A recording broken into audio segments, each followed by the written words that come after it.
एक बार फिर से आ चुका हूं मैं आप लोगों के सामने में अपने चैनल पे चल रही बेसिक मैथमेटिक्स की सीरीज की पार्ट 5 को लेके। आज ये पार्ट 5 आपके सीरीज की आखिरी पार्ट भी होने जा रही है। तो जैसा कि आप लोगों ने थंबनेल में ऑलरेडी देखा होगा कि आज की जो हमारी क्लास होने जा रही है ये बेस्ड अपॉन होने जा रही है इंटीग्रेशन के ऊपर में। आज के इस वीडियो में हम इंटीग्रेशन क्या होती है इसे लेके, इसके कितने कॉन्सेप्ट्स हैं, इसमें कितने फॉर्मूलाज आ सकते हैं जो हमें 11th और 12th के फिजिक्स और केमिस्ट्री में यूज आने वाले इंटीग्रेशन के प्रॉब्लम्स को सॉल्व करने में मददगार होंगी, उन सब टॉपिक्स के ऊपर में आज के इस वीडियो में, धमाकेदार सी वीडियो में हम अच्छे से बात कर रहे होंगे।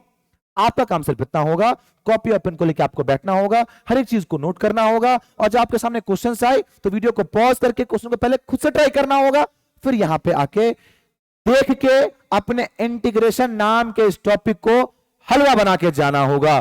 तो बहुत ही जबरदस्त एनर्जी के साथ हम स्टार्ट करेंगे आज की अपनी इस धमाकेदार सी क्लास को, जो कि है इंटीग्रेशन के ऊपर। सबसे पहली चीज भाई, अगर मैं आपसे पूछूं इसको ये ऐसे हो गया, इसको थोड़ा ऐसे कर दें, ठीक है? एकदम सही, सब कुछ सही है, बिल्कुल सही है, ठीक है। अब बात करते हैं कि सर इंटीग्रेशन आखिर होती क्या है। हमारा फर्स्ट टॉपिक ये होगा, सवाल ये होगा कि सर आप ये बताओ इंटीग्रेशन होता क्या है। तो मैं अगर आपको सिंपल लैंग्वेज में बताऊं, एक लेमन लैंग्वेज की कोई भी समझ जाए, उसका मतलब ये है, किसका? इंटीग्रेशन का मतलब है the process of integrating, the process of integrating, the process of integrating. Sir ये कैसी बात कर रहे हो, आपने पूछा इंटीग्रेशन का मतलब और आप फिर से वही लिख रहे हो प्रोसेस ऑफ इंटीग्रेटिंग। सर इतना तो हम ही बता देते हैं, आप ये बताओ कि इंटीग्रेटिंग वर्ड क्या मतलब है। इसका मतलब कुछ नहीं, बस क्या है? एडिंग। भाई ऐड करने की जो प्रोसेस है, ऐड करने की जो प्रोसेस है उसको हम क्या बोलते हैं? इंटीग्रेशन बोलते हैं। मतलब इंटीग्रेशन और कुछ नहीं, क्या है? तो एडिशन। क्या कोई दिक्कत की बात? एकदम सिंपल है कि नहीं? सिंपल है भाई। Integration is what? तो इंटीग्रेशन इज एडिशन। एडिशन किस चीज की? इस चीज पे हम बात करेंगे। चलते हैं हम आगे।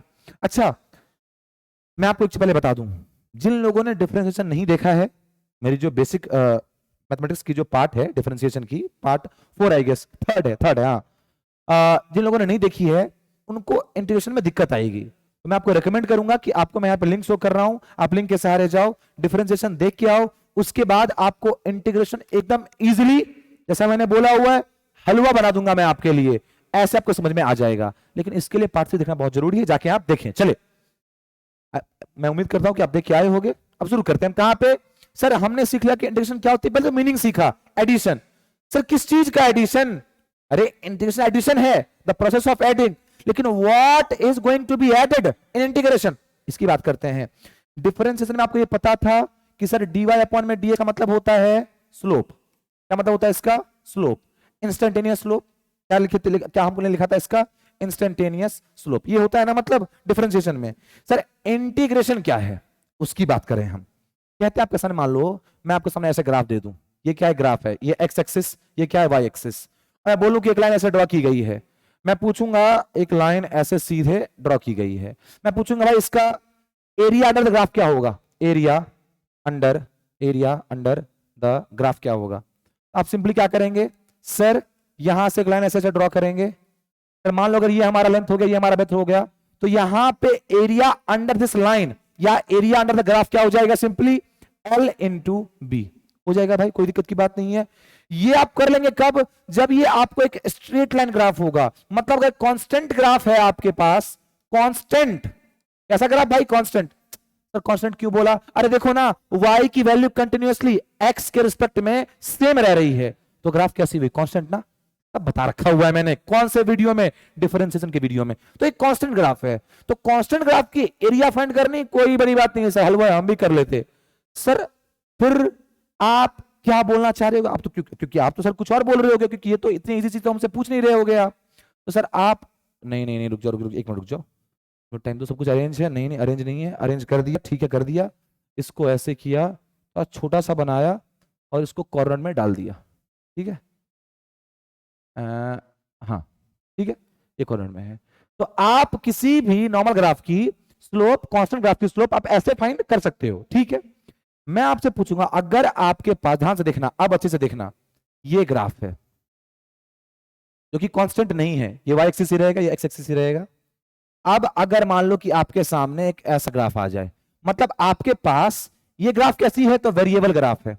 वेरिएबल, वेरी कर रही है, वेरिएबल ग्राफ है।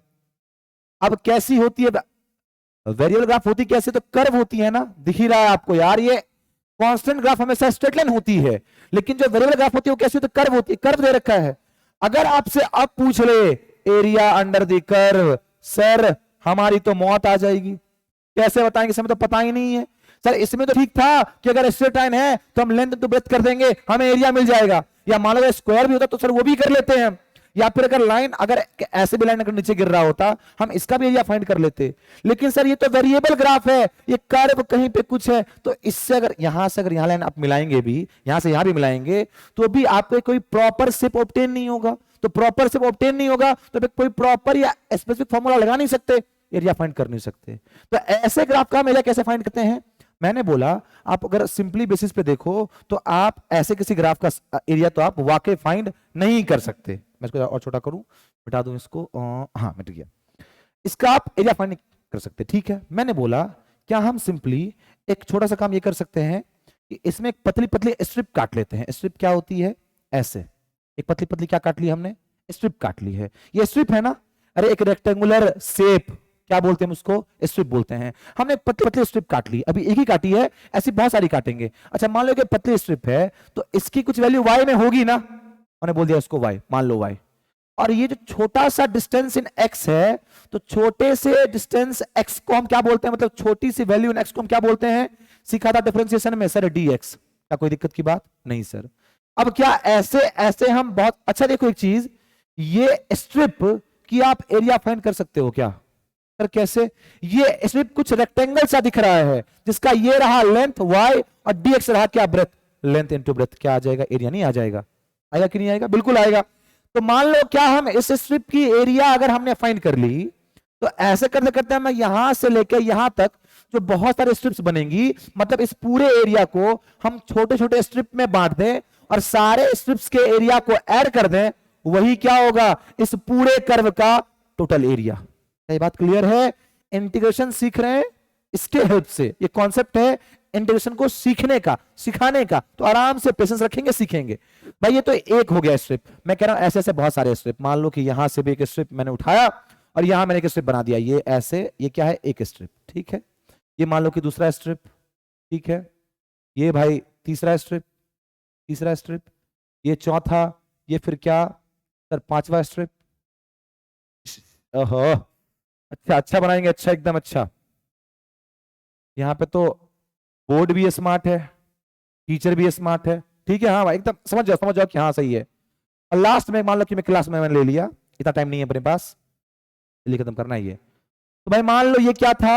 y1, ये क्या था? y2, ये क्या था? y3, मतलब फोर्थ स्टेप ये था y4, ये था y5, और मान लो बता कहां तक? yn तक। अब जरूरी नहीं है ना कि आप जो काउंटिंग रख रहे हो वही काउंटिंग हो, कभी कभी बहुत ज्यादा भी होगा। मैं जरा एक मिनट, गर्मी बढ़ रही है जरा, मैं, चलो भाई। अब मैं कह रहा हूं आपसे कि ये एरिया, अब हमने पूरे कर्व की एरिया को फाइंड करनी थी, लेकिन वो हम कर नहीं पा रहे थे क्योंकि हमारे पास प्रॉपर शेप नहीं आ रही थी। हमने क्या किया? इस पूरे कर्व के अंडर जो एरिया आ रही थी उसको छोटे छोटे पतले पतले स्ट्रिप में बांट लिया। अब हर एक स्ट्रिप एक रेक्टेंगुलर शेप में आ चुकी है। अब इस सारे रेक्टेंगुलर शेप वाले स्ट्रिप की एरिया को हम फाइंड कर लेंगे और सबको ऐड कर देंगे। क्या कोई दिक्कत की बात? अरे ऐसे ही तो फाइंड होगा टोटल एरिया, क्या कोई दिक्कत की बात है? नहीं। तो sir area under the curve, जिसको हम क्या बोल रहे हैं? टोटल एरिया बोल रहे हैं। तो टोटल एरिया आएगा कैसे? टोटल एरिया सर आएगा जब सर हम ये मान लो कि सर फर्स्ट स्ट्रिप की जो एरिया होगी उसको ऐड करना किससे? सेकंड स्ट्रिप के एरिया से, फिर थर्ड के, फिर करते करते कहां तक सर? an, मतलब n नंबर तक जो स्ट्रिप है उन सब के अगर एरिया को हम ऐड करते जाएं, हमें क्या मिल जाएगा?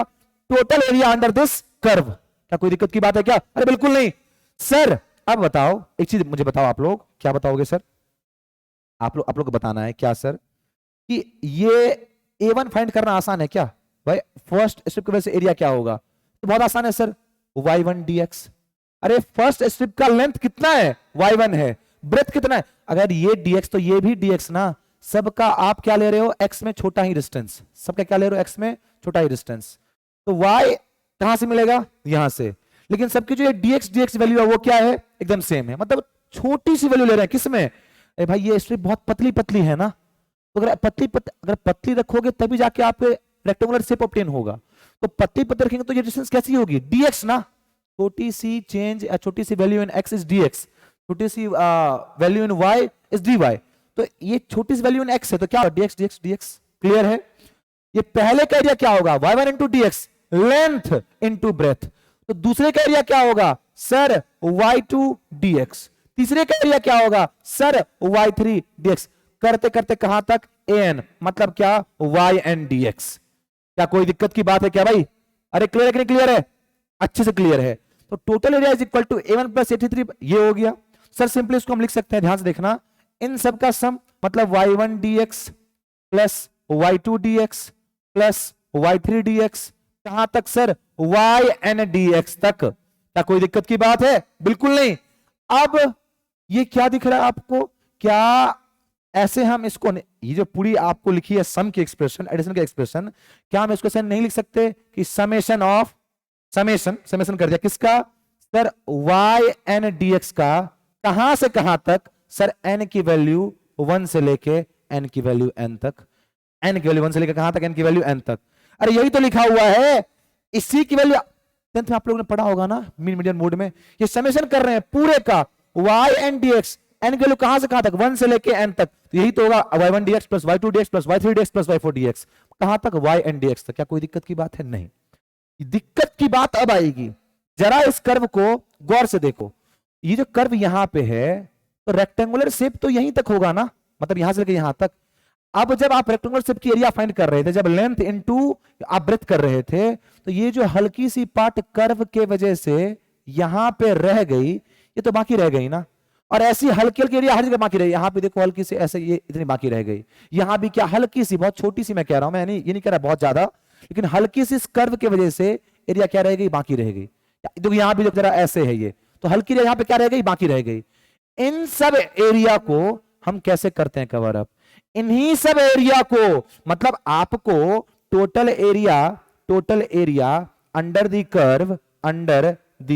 कर्व, तो नॉर्मली अगर देखें हम तो यही आ रही थी, लेकिन ये हल्का हल्का एरिया रह रहा था इस स्ट्रिप से, इसीलिए आया कौन, इसीलिए आया इंटीग्रेशन। अब ये जो आपको सेक्शन का साइन था यही चेंज हो जाएगा और क्या बन जाएगा, टोटल एरिया अंडर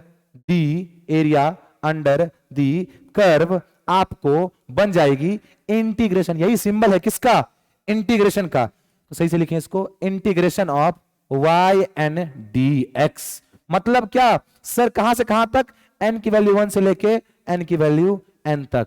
तो इंटीग्रेशन, इसको हम क्या बोला, यही क्या है, अरे भाई इसको जरा सही से लिखते हैं, सही से, ये ऐसे ऐसे ऐसे, ये इंटीग्रेशन क्या है, तो integration is the addition of total area under the curve.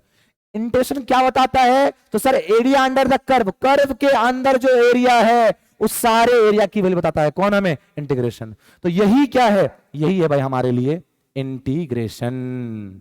तो कोई पूछे डिफरेंशिएशन क्या है, तो slope of graph y versus x, integration क्या है, एरिया अंडर द ग्राफ। वो स्लोप ऑफ द ग्राफ ये क्या है, एरिया अंडर द ग्राफ। अगर y मतलब y और x का है तो y dx लिखेंगे, अगर किसी और चीज का है, वेलोसिटी और टाइम का है, तो वेलोसिटी इनटू टाइम रखेंगे। कोई दिक्कत की बात, रिकॉर्डिंग हो रही है बढ़िया से, एकदम बढ़िया से। यही है आपको क्या, integration. Integration is the process of addition of what, addition of the total areas, so that we could get the total area under the curve के अंदर में, कर्व ग्राफ के अंदर कितनी एरिया आ रही है वही फाइंड करके आपको देगा कौन, integration. This is what we call integration. क्या कोई दिक्कत की बात, क्लियर हुई कि नहीं हुई, क्या होती है इंटीग्रेशन भाई, इंटीग्रेशन क्या क्लियर हुआ, integration is the area under the curve. क्या कोई दिक्कत की बात नहीं। इंटीग्रेशन को सिर्फ ऐसे ही नहीं सीखेंगे, बहुत तरीकों से सीखेंगे। अब हम लोग आगे चलते हैं, ठीक है, आपने इंटीग्रेशन ले लेंगे स्क्रीनशॉट, आगे चलो, मैं चल गया, मैं आगे। भाई अब देखो, अब इंटीग्रेशन तो एक ये हो गया कि सर हमें समझ में आ गया कि वाकई कि integration is the process of addition of what, इससे मिलता क्या है, तो एरिया अंडर द कर्व मिलता है। कोई दिक्कत की बात नहीं, चलो अब क्लियर है। और समझते जरा हम इंटीग्रेशन को। एक और पॉइंट है, it is the reverse process of, it is the reverse process of differentiation. Differentiation का ये रिवर्स प्रोसेस है। सर क्या मतलब? जिस चीज को डिफरेंशिएट करने से आपको जो चीज आया है, मतलब मान लो आपने किसी x को डिफरेंशिएट किया है, y आया है। x कोई एक चीज है जिसको डिफरेंशिएट करने पे y आया है, तो अगर y को इंटीग्रेट करो तो x आ जाएगा। समझाता हूं देखो, it is the reverse process of differentiation. Clear है? अगर आपको क्या आपने देखा है कि ln x, आप अगर ऐसे आपको समझ नहीं आएगा।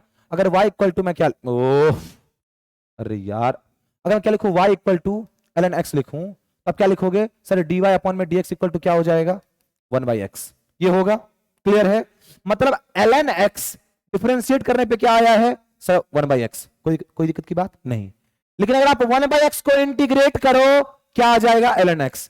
अरे ध्यान से, मैंने क्या बोला, सुनना ध्यान से। ln x को डिफरेंशिएट करते हैं 1/x आता है, मतलब ln x का डेरिवेटिव है कौन? 1/x। तो अगर 1/x को इंटीग्रेट करे तो क्या आ जाएगा? ln x। यही तो है रिवर्स प्रोसेस ऑफ डिफरेंशिएशन। अरे जिसको डिफरेंशिएट करने पे जो चीज आई है ना, अगर आप उसको इंटीग्रेट कर दो तो वो चीज आ जाएगी जिसका डिफरेंशिएशन वो चीज है। अरे क्या वो चीज बोल रहे हो भाई? जिस फंक्शन को डिफरेंशिएट करने पे आपको डेरिवेटिव आया है, ये फंक्शन था, डिफरेंशिएट किया, ये क्या आया? डेरिवेटिव इसका, इस फंक्शन का डेरिवेटिव। तो अगर डेरिवेटिव को आप इंटीग्रेट करो तो क्या आ जाएगा? वो फंक्शन। कोई दिक्कत की बात नहीं। अरे सिंपल ऐसे समझो, ln x का डिफरेंशिएशन 1/x होता है, लेकिन अगर 1/x को इंटीग्रेट करें तो ln x आ जाएगा। As simple as that. ये ऐसा होता है इंटीग्रेशन में भी, आपको मैं करके दिखाऊंगा, बस इतना आप हजम करो। दूसरा है इसी चीज का एक ट्रू फॉर्म डेफिनेशन, वो क्या है ध्यान से देखना। कहती है, इंटीग्रेशन कहती है कि इट इज द प्रोसेस, ये बहुत सटीक है, ये इतना बेहतरीन है, जिसने समझ लिया समझो लाइफ जिंगा डाला, जिसने इसको समझ डाला समझो लाइफ जिंगा डाला। तो it is the process of finding the function, बहुत तगड़ा definition, is the process of finding the function whose derivative is given, whose derivative is given। भाई एकदम हलवा बनाएंगे अच्छे से, एनर्जी बढ़ाते रहेंगे, ये नहीं कि पढ़ते जा रहे एनर्जी कम होता जा रहा है और हलवा। अच्छा एक चीज और, इंटरेस्ट हलवा बनाएंगे, लेकिन कौन सा हलवा? गाजर का या सूजी का? ना भाई गाजर का नहीं। क्यों सर? भाई गाजर के हलवा को बनाने में बहुत चीजें चाहिए। पहले तो गाजर लाओ, उसको हल्के हल्के फाइन पार्टिकल्स में उसको आप क्या करो, बांटो, काटते रहो। फिर आपको दूध चाहिए, घी चाहिए, काजू चाहिए, बादाम चाहिए, बहुत कुछ चाहिए क्या बनाने को आपको? गाजर का हलवा बनाने को। लेकिन सूजी का हलवा होता है भाई, सूजी लिया, पानी लिया, चीनी लिया, ऐसे भून दिया, बन गया सूजी का हलवा। तो इंटीग्रेशन हलवा बनेगा, मुश्किल वाला नहीं, गाजर का नहीं, सूजी का। तो एकदम चिल रहेंगे, पेशेंस रखेंगे, हलवा बना के ही जाएंगे। अब देखेंगे हम, it is the process of finding the function which derivative is given. ये क्या कह रहा है कि देखो ध्यान सुनना, यहां पे आपने क्या देखा, y equal to ln x, ये एक फंक्शन होता है, ठीक है, फंक्शन होता है, क्लियर है हमारे पास? बिल्कुल, ये फंक्शन है, इसकी डेरिवेटिव क्या आई है सर? ये आई है, क्लियर है? इंटीग्रेशन कह रहा है ये एक ऐसा प्रोसेस है जिसमें आप उस फंक्शन को फाइंड करते हैं जिसकी डेरिवेटिव आपको दी हुई जाती है। मतलब अगर आपको 1/x दिया हुआ है तो 1/x को आप इंटीग्रेट कर रहे हैं, तो एक्चुअली में आप इसको इंटीग्रेट करने का मतलब यह हुआ कि आप इसका वो फंक्शन फाइंड कर रहे हैं जिसका ये डेरिवेटिव है। अरे 1/x किसका डेरिवेटिव? ln x का। तो ln x is the integration of 1/x. This is the process of finding the function whose derivative is given. Integration में आपको किसी फंक्शन का डेरिवेटिव दिया जाता है, किसी फंक्शन का डिफरेंशिएशन दिया जाता है। इंटीग्रेशन में आप उस डेरिवेटिव का फंक्शन फाइंड करते हैं कि कौन से फंक्शन का डेरिवेटिव रहा होगा जिसको हम इंटीग्रेट कर रहे हैं। Integration is the process of finding the function whose derivative is given. कोई दिक्कत की बात? मैं आपको समझा दिया है, बाकी मैं आप समझाऊंगा क्वेश्चन से। तो चलते हम सीधा क्वेश्चन की तरफ, तब तक के लिए आप इसको हजम करके अच्छे से रखेंगे। अच्छा एक चीज और, इंटीग्रेशन इतनी बात कर रहे हैं तो एक हल्की बात और कर लें। इंटीग्रेशन होती है दो टाइप की, एक होता है डेफिनेट इंटीग्रेशन, एक होता है डेफिनेट इंटीग्रेशन, और दूसरा होता है इनडेफिनेट इंटीग्रेशन। Indefinite integration. अब देखो नाम से ही क्लियर है, डेफिनेट इंटीग्रेशन मतलब क्या? Limit is given. यहां पे नॉट गिवन, क्या हलवा, नहीं नहीं भाई, लिमिट लिमिट नहीं दे रखा है, इनडेफिनिट, पता नहीं कहां से कहां जा रहे हैं, रेंज का दिखा था ना, y एन डी एक्स 1 से लेके n तक, जब दिया हो ऐसा तो बोलेंगे डेफिनेट कि कहां से कहां तक जाना है, जब नहीं दिया हो इनडेफिनिट। क्लियर है ये चीज, अभी समझेंगे। अब शुरू करते हैं कहानी अपनी इंटीग्रेशन की। पॉलिनोमियल फंक्शन सर क्या होता है, हमने सीखा हुआ था सर कि अगर y इक्वल टू, मान लो कहीं पे क्या लिखा हुआ है, x to the power n लिखा हुआ है, इसका डिफरेंशिएशन में आता है, बिल्कुल आता है। इसका इंटीग्रेशन क्या होगा आपको दिखाता हूं मैं आपको, देखो ध्यान से। पहली बात, सिंबल क्या होगा इंटीग्रेशन का, ध्यान से, इंटीग्रेशन का सिंबल ये रहा, y dx, मतलब इसको आप इंटीग्रेट कर रहे हैं dx के टर्म्स में। जैसे अगर dy, अगर y अगर x का फंक्शन है तो ही जाके आप dy में dx कर सकते हैं। ऐसे ही अगर इंटीग्रेशन अगर y x का फंक्शन है तो आप इसको dx के टर्म में इंटीग्रेट कर पाएंगे, dt होगा तो नहीं कर पाएंगे, क्या कोई दिक्कत की बात नहीं। चलिए आगे चलते हैं। y dx लिखा हुआ है, एकदम क्लियर, ठीक है सर। अच्छा देखो, इसको एक चीज और ऐसे भी लिख सकते हैं, तो y dx लिखो, या फिर y की जो वैल्यू है x की पावर n dx, ऐसे भी लिख सकते हैं, क्या कोई दिक्कत की बात सर, बिल्कुल नहीं। क्या होगी इसकी इंटीग्रेशन, ध्यान से देखना, x की पावर n प्लस 1, नीचे में n प्लस 1 प्लस c, ध्यान से देखना मैं क्या बोल रहा हूं, x n dx की इंटीग्रेशन क्या होगी, x की पावर n प्लस 1, नीचे में क्या n प्लस 1 प्लस c क्यों आया, ध्यान रखना। जब भी कभी ये इंटीग्रेशन है कैसा, इनडेफिनिट, जब भी कभी इनडेफिनिट इंटीग्रेशन होगा तो आप प्लस सी रखेंगे। प्लस सी मतलब क्या, कांस्टेंट टर्म है, सी मतलब क्या, कांस्टेंट टर्म। बस हमेशा याद रखें, जब भी किसी चीज के इंटीग्रेशन करेंगे और वो इंटीग्रेशन इनडेफिनिट है तो आप प्लस सी रखेंगे उसके आंसर में, उसके रिजल्ट में। खत्म कहानी। समझाऊंगा आगे कैसे आया प्लस सी, ये बिल्कुल बताऊंगा मैं आपको, अभी पेशेंस रखो, रखेंगे, ऐसा कोई दिक्कत की बात नहीं। तो मान लो कोई पूछ ले आपको, अगर y इक्वल टू कहीं पे लिखा हुआ x की पावर 3, क्या होगा इसका इंटीग्रेशन, तो y dx इक्वल टू हलवा, सर x की पावर 3 प्लस 1 4, नीचे 3 प्लस 1 4 प्लस कितना c, खत्म है। क्या पूछ दिया, y इक्वल x की पावर 2, सर हलवा, integration of y dx equal to sir क्या, x की पावर 2 प्लस 1 3 अपन में क्या 3 प्लस c। समझ में आ रहा है कि नहीं आ रहा भाई, अच्छे से समझ में आ रहा है कि नहीं आ रहा, बिल्कुल आ रहा है, क्लियर है। ध्यान रखेंगे एक बात, कहीं ऐसे किसी जगह पे n की वैल्यू -1 नहीं होनी चाहिए, n के लिए -1 नहीं होनी चाहिए, क्योंकि अगर n के लिए -1 हुई तो देखो यहाँ पे क्या डेफिनेशन, n प्लस 1, तो -1 प्लस 1 क्या हो जाएगा, 0 हो जाएगा, क्या कोई दिक्कत की बात नहीं, तो ये डिफाइन नहीं होगा। n के लिए -1 नहीं होनी चाहिए, लेकिन मान लो कभी अगर n के लिए -1 हो गई, आप लोग सर क्या हमें आप पागल बना रहे हो क्या, हमारा काट रहे हो क्या, आप कैसी बात कर रहे हो, आपने बोला कि n के लिए -1 नहीं होनी चाहिए, फिर आप ही कह रहे हो कि मान लो कि n के लिए -1 हो गई, इन द केस मानते, देखो अगर n के लिए -1 हो गई तो कहानी क्या होगी, सिंपल है sir, y equal to x की पावर -1 होगी, तो इसको क्या लिख सकते हैं हम, y equal to 1/x। Clear है, मैंने क्या बताया, integration process of finding the function whose derivative is given. भाई इंटीग्रेशन क्या है, प्रोसेस कि सर आप फाइंड कीजिए ये जो आपको चीज दिया हुआ है किसी का डेरिवेटिव है, किसका डेरिवेटिव है, integration is the process of finding the function whose derivative is given. ये डेरिवेटिव किसी चीज का होता है, किसका होता है, ln x का, log x to the base e plus c क्यों, कांस्टेंट टर्म है, क्या कोई दिक्कत की बात। तो आप इसको एकदम बॉक्स में रखेंगे, एकदम बॉक्स में अच्छे से बना के, ये आप इसको एकदम बॉक्स में रखेंगे, ठीक है। जब आपसे पूछ दे कि y dx, जब x के -1 हो जाए इसका क्या होगा भाई इंटीग्रेशन, सर इसका इंटीग्रेशन होगा, जिसको मैं ऐसे लिख सकते हैं, उसको क्या होगा, ln x प्लस c। भी समझा रहा हूं, हर एक चीज बताऊंगा, ये आप बस याद रखो, एक फॉर्मूला ये हो गया, दूसरा फॉर्मूला ये हो गया पॉलिनोमियल फंक्शन का। एक चीज मुझे बताओ, मैं आपको लेके चलता हूं यहां पे, मैंने बोला कि y को x की पावर n है, आपने बोला कि सर इसका इंटीग्रेशन क्या हो जाएगा कि x की पावर n प्लस 1 और नीचे में n प्लस 1 प्लस c। एक चीज सुनना, मैंने आपको क्या बोला हुआ था कि integration is the process of finding the function whose derivative is given. Integration ऐसी प्रोसेस है जहां पे हमें वो चीज दे रखी होती है, वो डेरिवेटिव होती है, उसका हम फंक्शन फाइंड करते हैं कि आखिर ये कौन से फंक्शन की डेरिवेटिव है, और ये प्रोसेस को हम क्या बोलते हैं, इंटीग्रेशन बोलते हैं। तो सर अगर आपने ये कही हुई है कि integration is the reverse process of differentiation, तो इसका मतलब है कि जिस चीज को इंटीग्रेट करने से हमें कोई चीज आई है, तो अगर उसको हम डिफरेंशिएट करें, अगर हम उसको डिफरेंशिएट करें तो क्या सर वो चीज आ जाएगी जिसकी इंटीग्रेशन ये चीज है। समझ में नहीं आ रहा है, वीडियो को दोबारा देखो भाई, देखो मैंने क्या बोला है, integration is the reverse process of differentiation, मतलब किसी चीज को अगर आपने इंटीग्रेट किया तो आपको वो चीज आएगी जिसका डिफरेंशिएशन होगा वो चीज। देखो देखो देखो, देखो, देखो यहां पे देखो, आपने 1/x को इंटीग्रेट किया, क्या आ गया log x। मैंने क्या बोला हुआ है कि integration the process of finding the function derivative is given, derivative दे रखा है, हमने ये सोचा कि 1/x आखिर डेरिवेटिव है किसका, तो ln x का। तो ln x जो आप बता रहे हो कि डेरिवेटिव है 1/x का, यही होता है, यही फाइंड करना होता है क्या इंटीग्रेशन। तो देखो अगर आपको नहीं समझ में आ रहा क्या होती है डेरिवेटिव, क्या होती है डिफरेंशिएशन, जाके मैंने पहले बोल दिया पार्ट 5 देखिए, अगर वो देख के आ रहे हो क्लियर हो गया, मैंने कर दिया क्लियर। अब मैं नहीं बताऊंगा आपको, चल रहा हूं आगे। तो मैंने बोला कि integration the process of finding the function whose derivative is given.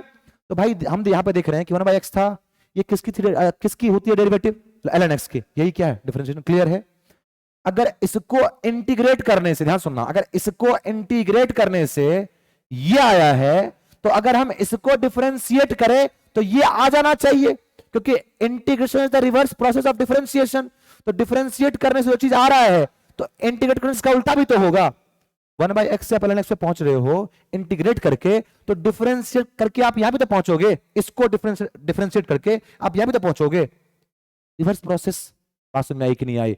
तो अगर अगर अगर सर इसको इंटीग्रेट करने से हमें ये आया है, कैसे आया है, इंटीग्रेट करने से, तो अगर इस चीज को डिफरेंशिएट करने से हमें यही चीज आ जाए, तो हां सर हम मान लेंगे कि वाकई ये आप जो कह रहे हो कि the integration is the reverse process of differentiation, या फिर जो ये कह रहे हो कि the integration the process of finding the function whose derivative is given, इस पे हम यकीन कर लेंगे। चलिए देखते हैं करके भाई, इसकी हमें क्या फाइंड करें डिफरेंशिएशन। तो भाई हमें हमारे पास फंक्शन क्या हो गया, x की पावर n+1, नीचे में क्या n+1 प्लस c, कोई दिक्कत की बात नहीं। इसका डिफरेंशिएशन तो dy अपॉन में dx, और ध्यान से देखना dy अपॉन में dx करोगे तो आपको, अच्छा इसको क्या लिख सकते हैं हम, dy अपॉन में dx है ना, तो dy क्या है आपके लिए, x की पावर n+1, नीचे में n+1 प्लस c, नीचे में क्या dx, मतलब इन दोनों को मतलब सेम ही है। अरे भाई y की जगह पे किसको रख दिया, इसको रख दिया, जो वैल्यू थी y की उसको रख दिया, क्लियर कर दिया ऐसे। ओहो ये भगवान यार, एक मिनट रुक जाओ बस, एक मिनट, कर दिया क्लियर, ये कर दिया। हाँ ये अब इसको सॉल्व किया हमने, और हमने क्या देखा, क्या हमें वैल्यू आती है, ध्यान से देखेंगे, x की पावर n+1, नीचे में क्या n+1, n+1 तो कांस्टेंट होगा ना, कांस्टेंट है, बाहर कर दो, तो 1/n+1 तो बाहर हो गया, ऐसे कांस्टेंट था इसलिए, ठीक है। और x की पावर n+1 है, आपको मैंने सिखाया हुआ है जो भी पावर होगी उसको उठा के सामने भेजोगे, डिफरेंशिएशन में नहीं आता जाके देख के आओ, जो भी पावर होगी उसको सामने भेजेंगे, भेज दिया n+1, ठीक है। अब क्या बच गया सर, इनटू x, अब जो भी पावर आपकी रही थी उसमें क्या करो, -1 करो, ये सब कॉन्सेप्ट डिफरेंशिएशन का है, क्लियर है कि नहीं क्लियर है। सबसे पहले जो कांस्टेंट था n+1, नीचे में कांस्टेंट था उसको बाहर कर दिया, तो क्या हो गया 1/n+1, 1 क्या हो गया n+1, क्लियर। अब इनटू में x की जो भी पावर थी उसको हमने सामने भेज दिया n+1 इनटू x, और जो भी पावर होगी x की उसमें -1 करते हैं डिफरेंशिएट करने के लिए, ऐसा होगा कि नहीं होगा, बिल्कुल कर दिया सर, ठीक। और प्लस c, कांस्टेंट की क्या होती है डिफरेंशिएशन, 0, कोई दिक्कत की बात नहीं, n+1 से n+1 कैंसिल, ये क्या बच गया, x की पावर n+1 - 1 n। देखो इसको इंटीग्रेट करने से ये आ रहा है सर, और इसको डिफरेंशिएट करने से ये आ रहा है सर। मतलब क्या है, ध्यान सुनना भाई, x की पावर n की इंटीग्रेशन ये है, तो ये जो आपने फाइंड किया है एक्चुअली में ये वो फंक्शन है जिसकी डेरिवेटिव ये होती है, ये वो फंक्शन है जिसकी डेरिवेटिव ये है। तो भाई integration is the process of finding the function whose derivative is given, जो आपको दिया होता है इंटीग्रेट करने को डेरिवेटिव होता है, और आप जो इंटीग्रेट करके फाइंड करते हो क्या होता है, उसका डेरिवेटिव, उसका फंक्शन होता है। भाई देखो इसको आपने क्या किया, इंटीग्रेट किया, आपने क्या इंटीग्रेट करके क्या फाइंड किया है, इसका फंक्शन, मतलब इस चीज का ये क्या है, डेरिवेटिव, इसको डिफरेंशिएट करने से ये आएगा, उसी को हम क्या बोलते हैं, डेरिवेटिव बोलते हैं। क्या कोई दिक्कत की बात, क्लियर हो गया, क्लियर हो गया। मैंने आपको बच्चे अच्छे से क्लियर कर दिया कि क्या होती है इंटीग्रेशन, वाकई on a true level, on a true sense clear कर दिया। तो फॉर्मूला आपके सामने में आएंगे, ये प्रूव है, प्रूव किस चीज का, कि डिफरेंशिएशन रिवर्स प्रोसेस है किसका? इंटीग्रेशन का। और इंटीग्रेशन भी वही, किसी चीज को इंटीग्रेट करने से जो चीज आ रहा है अगर आप उसको डिफरेंशिएट करो तो वो यहां पे देखो ना, इसको इंटीग्रेट किया ये आया, क्लियर, इसको डिफरेंशिएट करने से ये आया। तो integration is the process of finding the function which derivative is given. Logical सी बात है। अच्छा, मतलब इस प्रोसेस में आपने इस डेरिवेटिव का फंक्शन फाइंड किया है। मतलब क्या कि अगर इसको आप डिफरेंशिएट करो तो यही आएगा। क्या ऐसा प्रूव किया कि नहीं किया? पूरा बिल्कुल किया। आपने ये फंक्शन उठाया, इसको फंक्शन बना दिया, इसको डिफरेंशिएट किया, इसकी डेरिवेटिव आई क्या? एक्स की पावर एन। सही बात तो है? क्लियर? अच्छे से क्लियर। अरे टाइम बहुत लगे, 30 मिनट हो गया, खत्म करते हैं कहानी अब जल्दी जल्दी। आगे बढ़ रहा हूं मैं। कांस्टेंट फंक्शन, अगर आपके सामने में कोई कांस्टेंट फंक्शन आ जाए, जैसे मान लो कि y इक्वल टू क्या आ जाए सर, 5 आ जाए, तो क्या लिखेंगे हम सर? y dx। सिंपली क्या हो जाएगा ये? 5x प्लस सी। ध्यान देना ध्यान देना ध्यान देना, 5x प्लस सी मतलब, अच्छा आप अब बोलोगे सर 5dx, अरे इसको y dx को हम ऐसे लिख सकते हैं ना कि 5dx। इस केस में तो क्या लिखेंगे? 5x प्लस सी। जब भी कोई आपको कांस्टेंट फंक्शन आएगा तो उसके साथ जो न्यूमेरिकल वैल्यू उसका x लगा के प्लस सी लगा दो, यही क्या होगी? कांस्टेंट फंक्शन का डिफरेंशियल। कोई दिक्कत की बात नहीं। अब हमेशा आपके पास ऐसे ही कहानियां, ये बात जरूरी नहीं है। तो चलो एक हो गया, कांस्टेंट आया तब क्या करो? 5x प्लस सी करोगे। अब उससे ऐसा क्यों किया सर, जरा समझ लें, समझ लेते चलो। y इक्वल टू 5 था, मतलब y इक्वल टू क्या रहा होगा? 5 रहा होगा। आप क्या कर रहे हैं? 5dx कर रहे हैं। अरे y dx लिखो या 5dx लिखो, बात बराबर है, y और 5 इक्वल है। क्या मैं इसको लिख सकता हूं ऐसे? 5 और x की पावर 0 dx। क्लियर है ना? तो 5 कांस्टेंट बाहर आ गया, 5 कांस्टेंट बाहर आ गया, ठीक। और x 0 dx, और क्या कहते हैं इंटीग्रेशन की सर? x की पावर क्या देगा? 0 प्लस 1, नीचे में क्या? 0 प्लस 1 और प्लस क्या? c। ये क्या हो गया? 5, अरे 0 प्लस 1 1, नीचे 1 लिखने की जरूरत नहीं है, 5x प्लस सी। यही तो मैंने लिखा है यहां पे। तब कोई दिक्कत की बात नहीं? क्लियर है अच्छे से? तो कांस्टेंट की इंटीग्रेशन क्या होगी सर? जो भी कांस्टेंट उसका क्या लगा दो? x लगा दो। अगर जनरल फॉर्म लिखे तो ये लिखेंगे। अगर y को मान लो कहीं पे c लिखा हुआ है तो integration of y dx equal to cx plus C. कोई दिक्कत की बात नहीं। अब आगे चलो आगे चलो आगे चलो आगे चलो। अगर कभी पूछ दे इंटीग्रेशन ऑफ dx, ये वैल्यू क्या आएगी? अब बच्चों को पता ही नहीं है। इंटीग्रेशन ऑफ dx, आप बेवकूफ हो, dx मतलब क्या? x की पावर 0 dx। अगर कुछ नहीं तो पहले 1 है ना, यहां 1 है, तो 1 को क्या हम लिख सकते हैं? x की पावर 0 dx। बिल्कुल दिख रहा है स्क्रीन पे? बिल्कुल दिख रहा है। इसकी क्या होगी इंटीग्रेशन सर? x की पावर 0 प्लस 1, नीचे 0 प्लस 1 प्लस क्या? c। x की पावर मतलब आपको आगे क्या आ गई? आपको आ गई ये, एक बार और मिटाएं, x प्लस सी। किसकी इंटीग्रेशन? dx की। क्या कोई दिक्कत की बात? समझ में आपको आ गया अच्छे से? क्लियर हो गया? एकदम क्लियर है। अब एक चीज मुझे आप मेरे से पूछोगे सर, डेफिनिट इनडेफिनिट में आपने जो बोला था सी का लोचा, सी का लोचा क्यों था सर? देखो ना, जब आपने इसको इंटीग्रेट किया तो आपको क्या मिला? वो फंक्शन जिसका डेरिवेटिव है ये, वो फंक्शन है जिसका ये डेरिवेटिव है। तो क्या पता जब आप इसको डिफरेंशिएट कर रहे होंगे उस टाइम पे कोई कांस्टेंट टर्म भी रहा होगा। मुझे पता है कांस्टेंट टर्म कैंसिल होकर जीरो हो जाएगा, क्योंकि कांस्टेंट टर्म का डिफरेंशिएशन क्या होता है? जीरो होता है। ये जीरो हो गया, लेकिन हो सकता है ना कि कुछ कांस्टेंट टर्म रहा हो मतलब इसके साथ। ये चीज किसी फंक्शन का डेरिवेटिव है, लेकिन उस फंक्शन में कुछ कांस्टेंट टर्म भी रहा होगा, तो हम क्या करते हैं? डिनोट कर देते हैं उसको कि क्या पता। मैं ये नहीं कह रहा कि हमेशा होगा ही, कभी ये फंक्शन जीरो भी मतलब कभी ये कांस्टेंट जीरो भी हो सकता है, कभी कभी कांस्टेंट हो सकती है, +5 +7 +6 कुछ भी। तो भाई अल्टीमेटली आपको डेरिवेटिव यही आ रहा है ना? बात समझ में आ रही कि नहीं आ रही है? तो हम इसीलिए इनडेफिनिट इंटीग्रेशन में पता नहीं होता है कि वहां वैल्यू हो सकती, कोई कांस्टेंट हो सकती है नहीं हो सकती है, तो हम +c लिख देते हैं, अब आपको फ्री कर देते हैं। लेकिन डेफिनेट में हमें मालूम होती है ये चीज कि सर हमें पता है कहां से कहां जाना है, वहां c नहीं लिखते हैं। क्लियर है? एकदम क्लियर हो गया। कांस्टेंट +c क्यों लिखते हैं? क्लियर हुआ कि नहीं क्लियर हुआ? भाई यहां पर लिमिट नहीं दे रखा है कहां से कहां जा रहे हैं, तो क्या पता कोई कांस्टेंट टर्म रहा हो जो आप फंक्शन फाइंड कर रहे हो उसके साथ, रिस्क ना लेने को +c लगा दिया। अगर अब देखो जरा ध्यान से, आपके पास ये कहानी चल रही थी, जैसे मान लो आपके सामने में 5 है, y इक्वल टू 5, और आपको 5 नहीं, जरा हम थोड़ा सा अच्छा क्वेश्चन ले लेते हैं, जरा इसको हटाएं, थोड़ा सा एक नॉर्मल क्वेश्चन ले लेते हैं। ये देखो y इक्वल टू x की पावर 2 थी ना आपके पास, क्या होगा इसकी integration? y dx equal to sir x की पावर 3 अपॉन में 3 प्लस c। क्लियर है? ये थी इनडेफिनिट इंटीग्रेशन।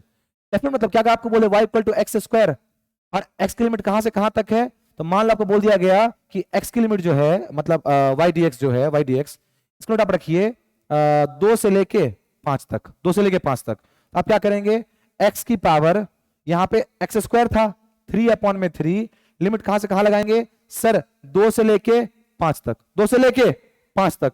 वैल्यू रखते कैसे हैं, पहले रखेंगे अपर लिमिट, मतलब x के जगह पहले किसको रखेंगे, अपर लिमिट को। ये क्या हो गया 5 का क्यूब, मतलब क्यूब, नीचे क्या 3, अपर लिमिट रख दिया x की जगह पे, फिर माइनस लोअर लिमिट मतलब 2 का क्यूब अपॉन में 3। 23 नहीं है, 2 का क्यूब है, याद रखेंगे इस चीज को, 2 का क्यूब है ये, कोई दिक्कत की बात। अरे ऐसे यूज करते हैं हम डेफिनेट और इनडेफिनेट को। ये क्या है, इनडेफिनेट इंटीग्रेशन। क्या है ये, इनडेफिनेट इंटीग्रेशन। ये क्या है, डेफिनेट इंटीग्रेशन। क्या कोई दिक्कत की बात, इंटीग्रेशन एकदम क्लियर है, पूरा क्लियर कर दिया मैंने आपको। डेफिनेट में प्लस सी नहीं लगेगा, इसमें लगा है प्लस सी, कोई दिक्कत की बात नहीं, आपको वैल्यू आ गई, एकदम क्लियर है। अब चल रहे हम लोग आगे आगे आगे भाई, आगे चलेंगे। ट्रिग्नोमेट्रिक फंक्शन, आप मुझे एक चीज बताओ, जब आप साइन एक्स को क्या करते थे, डिफरेंशिएट करते थे, मतलब डी साइन एक्स अपॉन में क्या आता था, कॉस एक्स आता था। क्या ये बात सही है, कॉस एक्स प्लस सिर्फ कॉस एक्स आता था, क्या कोई दिक्कत की बात है इसमें, नहीं।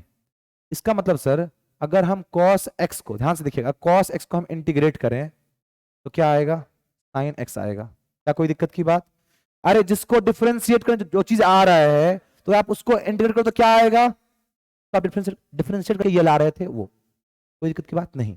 आप बता, देखो मैं आपको लिख देता हूँ फॉर्मूला वगैरह, इसको मैं उड़ाऊं सबको पहले एक बारी, हाँ उड़ाता हूँ मैं, एक मिनट जरा जरा इसको, जरा जरा जरा touch me touch me touch me, मुझे नहीं, किताबों पे दिमाग लगा लो, गाना सुना नहीं, कहां से कहां पहुंच गए। तो भाई भाई, भाई, भाई, भाई हमारे पास क्या था सर, अगर y इक्वल टू कहीं पे लिखा हुआ है साइन x, याद रखेंगे, ध्यान सुनेंगे, अगर ये लिखा हुआ है तो इंटीग्रेशन ऑफ y dx ये हो जाएगा आपको ऐसे, इसको हम क्या लिख सकते हैं, y मतलब क्या, साइन, साइन x dx होती है माइनस कॉस x प्लस सी। सर माइनस क्यों आ गया, सर माइनस क्यों आ गया, अब ध्यान से देखो, कॉस x का डिफरेंशिएशन क्या होता था भाई, d of cos x upon में dx, मतलब कॉस x का dx के रिस्पेक्ट में क्या होता था डिफरेंशिएशन, माइनस साइन x, अगर आपको याद हो तो डिफरेंशिएशन आपने ये पढ़ा था। तो अगर साइन x को हम इंटीग्रेट करेंगे तभी तो ये आएगा, लेकिन माइनस साइन x को इंटीग्रेट करना अच्छा नहीं लगता था, तो हमने माइनस को कहां भेज दिया, इधर की तरफ भेज दिया। क्या कोई दिक्कत की बात नहीं, समझ में जहां नहीं नहीं आया आपको, जाओ दोबारा इस वीडियो को दोबारा से देखो, समझ में आ जाएगा, ठीक है। माइनस अच्छा नहीं लग रहा था किसके साथ, इसके साथ, हमने क्या लिख दिया, ये फॉर्मूला क्या बन गया, पहला मेन फॉर्मूला कि integration of sine dx equal to minus cos X plus C. Simple याद रखो ना, कॉस एक्स का डिफरेंशिएशन होता था माइनस साइन एक्स, इंटीग्रेशन में उल्टा होता है, साइन एक्स का इंटीग्रेशन होता है माइनस कॉस एक्स, कोई दिक्कत की बात नहीं। फिर कॉस एक्स का सर, कॉस एक्स का बहुत सिंपल, कॉस एक्स का क्या होगा, साइन एक्स प्लस सी। अरे कॉस एक्स किसका डिफरेंशिएशन होता था, साइन का ना, तो इंटीग्रेशन क्या होता है, process of finding the function whose derivative is given, derivative ये फंक्शन का साइन एक्स प्लस सी हो सकता है, प्लस सी क्योंकि इंडेफिनिट है, क्लियर है अच्छे से। दूसरा दूसरा दूसरा दूसरा दूसरा, अगर टेक स्क्वायर एक्स डीएक्स लिखा हुआ है तो डीएक्स मतलब ये किसका होता था सर, 10x प्लस सी, कोई दिक्कत की बात नहीं। आपको जनरली इतने ही यूज आएंगे इंटीग्रेशन में, और कोई दिक्कत की बात नहीं, कहीं पे आपको और कहीं नहीं देखोगे आप इंटीग्रेशन। फिर आगे चलो, मैं आगे आगे आगे, हाँ एक्सपोनेंशियल फंक्शन क्लियर है। एक्सपोनेंशियल मतलब क्या होगा कि y इक्वल टू क्या है sir, e to power x है, डी अपन में dx क्या हो जाएगा, सॉरी सॉरी सर ये इंटीग्रेशन आप ही भूल गए क्या, हाँ भाई मैं भी इंसान ही हूँ, एक्स dx इक्वल टू क्या, एक्स प्लस सी। ये ना एक्स ना एकदम थेथर किस्म का इंसान है, थेथर किस्म का प्राणी बोल लो, कोई डिफरेंशिएशन करो इंटीग्रेशन करो, उसको घंटा फर्क नहीं पड़ता है, ये अपना एज इट इज रहेगा। चल भाई क्लियर है ये, आगे आगे आगे, कोई और दिक्कत की बात नहीं, नहीं नहीं नहीं नहीं, नहीं, नहीं, नहीं। अलजेब्रा ऑफ इंटीग्रेशन क्या होता है, अलजेब्रा ऑफ इंटीग्रेशन वही सिंपल चीज, हर एक टर्म को इंटीग्रेट करो, हर एक टर्म को इंटीग्रेट करो, और लास्ट में जो बीच में साइन लगा हुआ है वो साइन लगाए रखो। मान लो प्लस ना होके क्या हो जाता, माइनस हो जाता। प्लस ना होके क्या हो जाता भाई सर, माइनस हो जाता। ऐसे माइनस माइनस, ऐसे माइनस। तो क्या करते हैं सर, सिंपल है, integration of Y D X पूछ रहे हैं ना, बारी बारी सबको इंटीग्रेट करो। ये क्या हो जाएगा, एक्स की पावर 3 + 1 4 अपॉन में 4 e to the power X क्या होगा, e to the power X minus 5। ये क्या हो जाएगा सर, 5 तो कांस्टेंट बाहर, x का x + 1 मतलब x की पावर 2, नीचे में क्या 2। यही है क्या अलजेब्रा ऑफ इंटीग्रेशन, कोई दिक्कत की बात नहीं। क्वेश्चन आएंगे कर लेंगे सॉल्व। आगे चले हम, चेन रूल। चेन रूल क्या कहता है, अगर चेन रूल जिनको डिफरेंशिएशन का आता है इंटीग्रेशन का वो सीख लेंगे, अगर नहीं आ रहा आप जाके जरूर से देखो वीडियो मेरे डिफरेंशिएशन की, वो देख के आते हो क्लियर है, अगर नहीं देख के आते हो नहीं होगा क्लियर, मैं पहले ही बोल दे रहा हूं। चलो आगे, y = sin 2x + 3। सर दिक्कत हो गया, अगर ये sin x होता ना तो सर वाकई हम हलवा बना देते, हलवा ऐसे भाई, ये भी बन जाएगा हलवा कैसे। अरे मान लो ये क्या है, x है। जिन लोगों ने देखा है मेरा वीडियो डिफरेंशिएशन का उनको पता है ये मानने का राज क्या है, नहीं देखा तो देखिए भाई। अब sin 2x + 3 अगर x होता सर, फिर तो सिंपल है, इंटीग्रेशन इसका होता क्या sir, cos x - cos x। क्या कोई दिक्कत की बात, -cos x + c होता सर। यहां पे क्या है सर, यहां पे 2x + 3 है, तो आप सिंपली क्या करो, देखो ये कब, जब आप वहां पे देख रहे होते तो, लेकिन अभी ऐसा सीन नहीं है ना, तो अभी हम इसको हटा रहे हैं। अगर sin x होता क्या लिखते, y dx = -cos x + c। अभी ये sin x नहीं है, अभी क्या करेंगे, इसको हमने x माना है। चलिए अभी देखते हैं हम क्या कर सकते हैं। ऐसे मिटाया इसको, इसको मिटा दो, इसको मिटा दो, मिटा दो। हमने इसको क्या किया है, x मान लिया, ये x है। तो अगर ये पूरी चीज x ही है तो इंटीग्रेशन ऑफ y dx क्या होगा सर, माइनस cos 2x + 3। ध्यान देखेंगे, -cos 2x + 3 पर इसको हमने x माना हुआ इसलिए, लेकिन हमने इसको x माना है, ये x था नहीं। जिसको हम x मानते हैं, जो x होता नहीं है, उसको हम डिफरेंशिएट करके, ध्यान सुनना, उसको हम डिफरेंशिएट करके डिवाइड कर देते हैं। डिफरेंशिएशन में जिसको हम x मानते थे चेन रूल में, उसको डिफरेंशिएट करके मल्टीप्लाई करते थे। इंटीग्रेशन में जिसको हम, ध्यान सुनना, जिसको हम x मानते हैं उसको डिफरेंशिएट करके i वैल्यू से डिवाइड कर देंगे। तो 2x + 3 अगर आप डिफरेंशिएशन करें तो 2x का क्या होगा डिफरेंशिएशन 2, क्योंकि x का तो 1 हो जाएगा, और +3 का कांस्टेंट है तो 0, इसे क्या लिख लिया 2। कोई दिक्कत की बात नहीं, क्लियर है, अच्छे से क्लियर है। यहाँ e to the power 4x, तो सर अगर y अगर ये सिर्फ x होता ना तो इसका इंटीग्रेशन आसान था, हम लिखते integration of y dx = e to the power x। इसको x मान लो ना तो ये क्या हो जाएगा, e to the power 4x। लेकिन ये x था नहीं, तो जिसको हम x मानते हैं, जो x होता नहीं है, उसको डिफरेंशिएट करके नीचे लिख देते हैं। 4x का क्या होगा डिफरेंशिएशन, 4 डिवाइड कर दिया नीचे। यहां पे अब इसको खुद से करेंगे, जाइए वीडियो पॉज करो, मैं कर देता हूं अभी। ये क्या है y dx, इसका क्या होगा सर, cos का इंटीग्रेशन क्या होता है साइन, cos का क्या साइन, क्योंकि साइन का cos होता है तो cos का क्या होगा साइन हो जाएगा। चलो ठीक है, मतलब साइन का डिफरेंशिएशन cos होता था तो cos का इंटीग्रेशन क्या होगा साइन होगा ना, क्लियर। cos का होगा सर साइन, लेकिन सर ये x नहीं है, मान लो ना x मान लिया, तो अब क्या जाएगा sin 3x² + 2। लेकिन आपने इसको x माना, ये x था नहीं, क्या करोगे, इसको डिफरेंशिएट करोगे और डिवाइड करोगे। वैल्यू ध्यान से देखना, यहाँ पे वैल्यू क्या आएगी, यहाँ पे आएगा 3 × 2 = 6, अरे 2 सामने आएगा ना, 3 × 2 = 6 x। भाई ध्यान से देखना, ध्यान से देखना, इसकी डिफरेंशिएशन क्या होगी, 3 और 2 मतलब 6x होगा ना, मतलब 3 × 2 = 6, अरे सॉरी 3 × 2, 3 तो रहेगा कांस्टेंट बाहर आया, स्क्वायर की क्या होगी डिफरेंशिएशन, तो सर 2 सामने आया, x² 2 - 1 मतलब क्या सर 3 2x, ये वैल्यू हो जाएगा sin 3x² + 2 अपॉन में कितना 6x। क्या कोई दिक्कत की बात नहीं। अब इसको एक ऐसे तरीके से बोलते हैं कि इसको जरा देखो, ये और ये, मतलब ऐसे कोई क्वेश्चन जो होते हैं आपके सामने 2x + 3 4x + 5 या 7x - 5, ऐसे क्वेश्चन को हम बोलते हैं ax + b टाइप।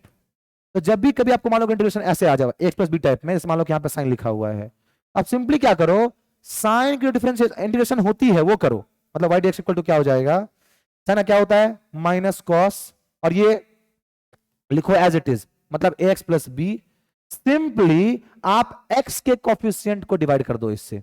ट्रिक हुआ क्या कि भाई अगर कभी x प्लस बीटा पर क्वेश्चन आ जाए तो आप इंटीग्रेशन करो इसको x मान के जो लिखा x के पे वही लिख दो और जो x की कोफिशिएंट है उसे डिवाइड कर दो आए हुए आंसर को। लेकिन इसका ट्रू मेथड, ट्रू कॉन्सेप्ट यह है कि क्यों हुआ है तो इसके डिफरेंशिएशन से इसको क्या किया है, डिवाइड किया है। कोई दिक्कत की बात नहीं।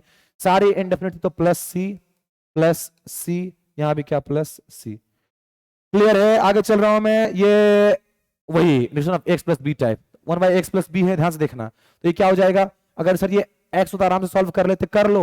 y इक्वल 1 बाय x क्या होता सर, तो y dx equal to sir ये होता ln x प्लस क्या c होता ना, ln x होता।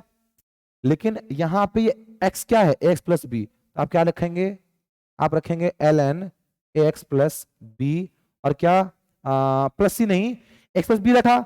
लेकिन ये क्या था सर, ये आपको x नहीं था, नीचे में क्या x प्लस बी टाइम में x कोफिशिएंट को बाहर किया, रख दिया इधर प्लस क्या सी, खत्म, आ गया आंसर। क्लियर है अच्छे से? अरे x प्लस बी टाइप था ना, इसको क्या माना हमने, x माना, 1 बाय x क्या होता, log x होता। तो ये क्या x प्लस बी टाइप है तो ln जो लिखा उसको वही लिखो। लेकिन इसके ये x था नहीं, इसको हमने x माना है। जिसको हम x मानते हैं, जो x एक्चुअली में नहीं होता है, उसको लास्ट में डिफरेंशिएट करके डिवाइड कर देते हैं इंटीग्रेशन में। क्लियर है?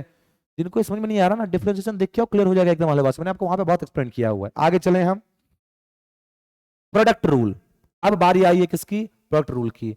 अब यहाँ पे ध्यान से सुनना, वहां पे जो हम पढ़ रहे थे कौन सा रूल, मल्टीप्लिकेशन रूल या फिर क्या कह रहे हैं, प्रोडक्ट रूल। उसमें ये कहानी थी कि हम अपने मर्जी से किसी को भी यू किसी को भी वी मान रहे थे।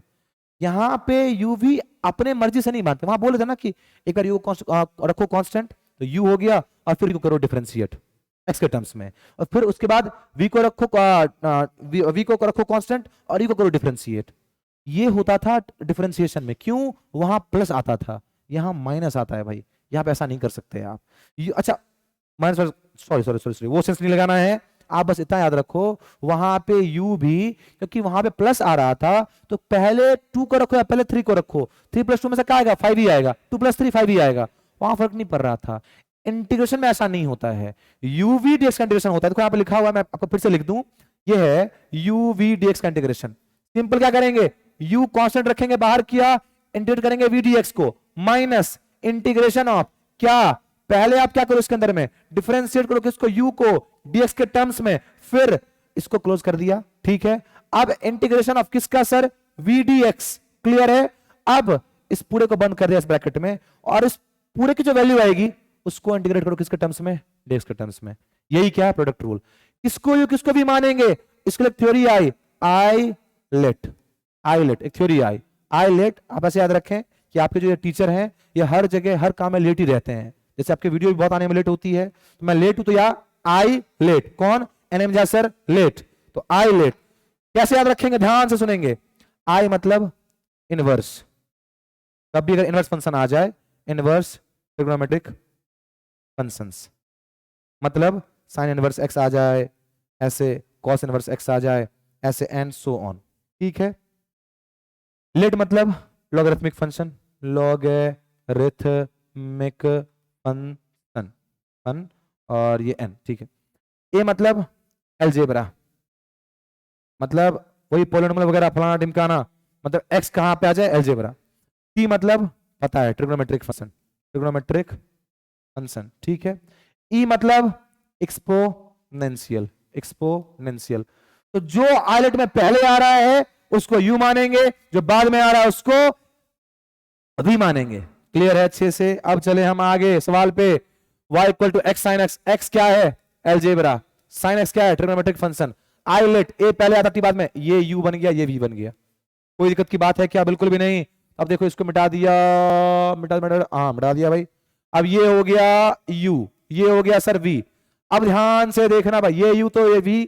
अब क्या करेंगे, इंटीग्रेशन ऑफ uv dx इक्वल टू, पहले क्या करो सर, u को कांस्टेंट रखो, v को इंटीग्रेट करो। पहले लिख ले फॉर्मूला, लिख लेते चलो, v dx minus integration of, पहले है सर u को डिफरेंशिएट करेंगे x के टर्म्स में, फिर क्या करेंगे, इंटीग्रेट करेंगे किसको, v dx को, फिर पूरे को क्या करेंगे सर, पूरे को करेंगे हम इंटीग्रेट dx के टर्म्स में। क्या कोई दिक्कत की बात नहीं? करते हैं, चलो स्टार्ट करते हैं। u क्या है, x, x को कांस्टेंट रखा, sin x का वैल्यू आप पुट करते हैं ना, वैल्यू पुट करते हैं। sin x का क्या होगा डिफरेंशिएशन, इंटीग्रेशन sin x का होता है, पहले u को, u क्या है x था, तो u को तो सिर्फ x रखो सीधा x, u को x रखा, ये क्या होगा इनटू v dx का क्या होगा, मतलब sin x का क्या होगा इंटीग्रेशन माइनस cos x, यही होता है sin x का क्या माइनस cos, क्योंकि cos का होता है माइनस sin, क्या होगा माइनस cos, बता दिया था आपको पहले, ठीक है, ये माइनस। अब इंटीग्रेशन ऑफ du अपॉन में dx, इसको ऐसे ब्रैकेट क्लोज किया, x का डिफरेंस है x का ड्यू, u क्या है x का डिफरेंस है x के रिस्पेक्ट में, कितनी आई वैल्यू 1, और इंटीग्रेशन ऑफ, ठीक, v dx, क्या जरूरत है v dx है ना, तो v dx का क्या होगा integration, sir v sin x का इंटीग्रेशन क्या, तो माइनस cos x, क्लियर है, इस पूरे का क्या करेंगे हम सर इंटीग्रेशन, क्लियर।